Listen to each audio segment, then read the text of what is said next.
দর্শক, আমরা অবস্থান করছি ঠিক কেন্দ্রীয় শহীদ মিনারে। এখানে শিক্ষকরা 20% বাড়ি ভাড়া এবং একই সাথে 1500 টাকা চিকিৎসা বাবদ এবং সেই সাথে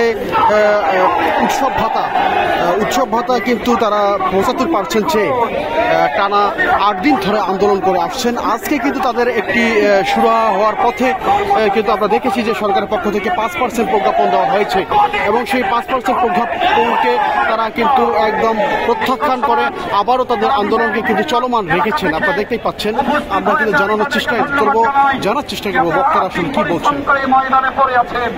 বিশেষ করে আমার কুমিল্লা জেলা, আমার ব্রাহ্মণবাড়িয়া উপজেলার শিক্ষক সমাজকে ধন্যবাদ জানাই। আপনারা যেখানে এসেছেন, আমাদের কসবা উপজেলার শিক্ষক ভাইদেরকে ধন্যবাদ জানাই যারা এখানে এসেছেন।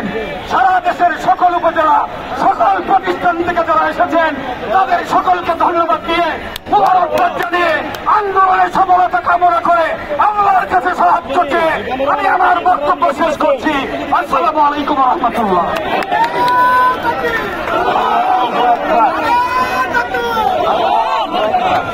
আপনাদেরকে জানিয়ে রাখি যে আজকে কিন্তু একটি ভূকা মিছিল হওয়ার কথা ছিল, অর্থাৎ কেন্দ্রীয় শহীদ মিনার থেকে এই মিছিলটি শুরু হয়ে ঠিক শিক্ষা ভবন অভিমুখে যাওয়ার কথা ছিল এবং এর আগেই কিন্তু একটি প্রজ্ঞাপন দিয়েছেন, 5% দিয়েছেন এবং সেটি কিন্তু আপনারা দেখতে পাচ্ছেন যে প্রত্যাখ্যান করেছেন শিক্ষকরা এবং প্রত্যাখ্যান করে ফের অবস্থান নিয়েছেন শহীদ মিনারে।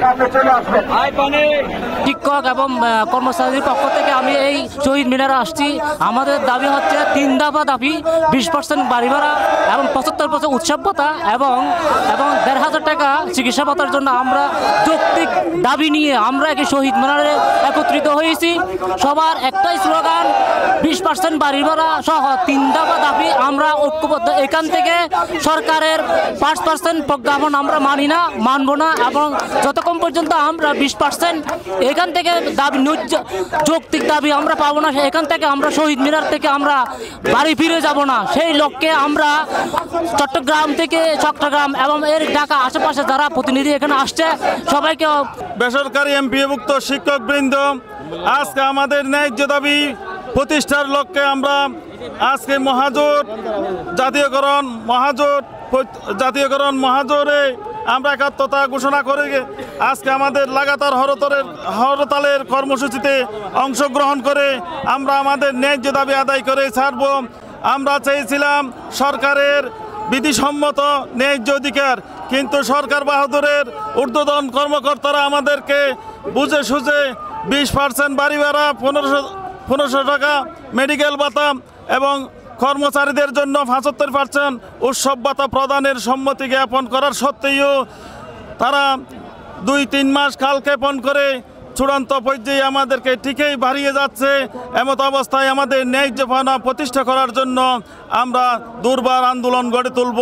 যতদিন পর্যন্ত আমাদের দাবি মানা হবে না, আমরা যারা বেসরকারি এমপিভুক্ত 97% শিক্ষা দেশে চালিয়ে যায়, আমরা ততদিন পর্যন্ত কর্মবিরতি চালিয়ে যাব যতদিন পর্যন্ত আমাদের ন্যায্য দাবি আদায় হবে না, ততদিন পর্যন্ত বাড়ি ভাড়া দিতে হবে, মেডিকেল ভাতা দিতে হবে, 1500 টাকা মেডিকেল ভাতা দিতে হবে, 20% বাড়ি ভাড়া দিতে হবে।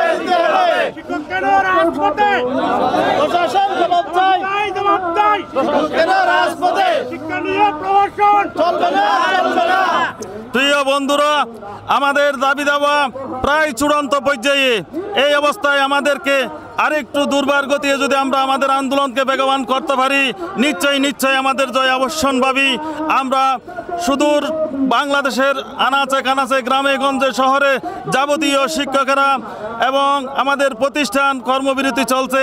এমত অবস্থায় আমাদেরকে আরেকটু দুর্বার গতিতে যদি আমরা এগিয়ে আমাদের আন্দোলনকে ত্বরান্বিত করতে পারি, নিশ্চয়ই আমাদের খালি থেকে মাধ্যমিক শিক্ষক পরিষদের একটা টিম এখানে আমরা আমাদের ন্যায্য পাওনা আদায়ের জন্য এখানে সমবেত হয়েছি।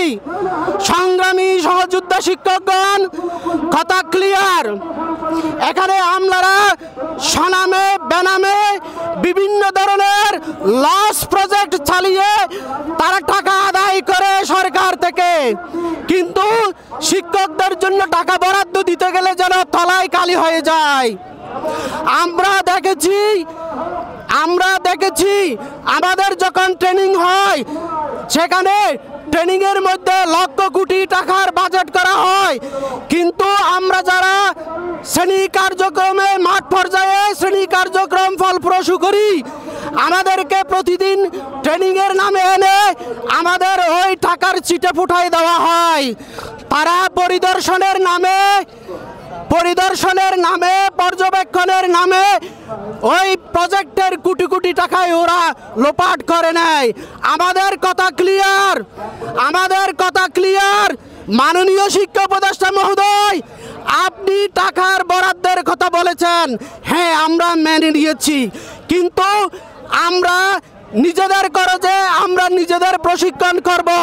আমাদের যে প্রশিক্ষণের টাকা সেটা দিয়ে আমাদেরকে 20% বাড়ি ভাড়া, 75% উৎসব ভাতা কর্মচারীদের জন্য এবং 1500 টাকা মেডিকেল ভাতা এই টাকা দিয়ে দেওয়ার জন্য আমরা অনুরোধ জানাচ্ছি।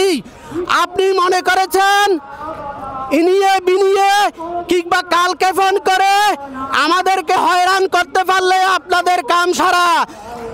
কথা ক্লিয়ার। আমাদের এই 3 দফা দাবি নিয়ে যতদিন পর্যন্ত সুস্পষ্ট প্রজ্ঞাপন হবে না, আমরা ততদিন পর্যন্ত এই শহীদ মিনার ছাড়বো না।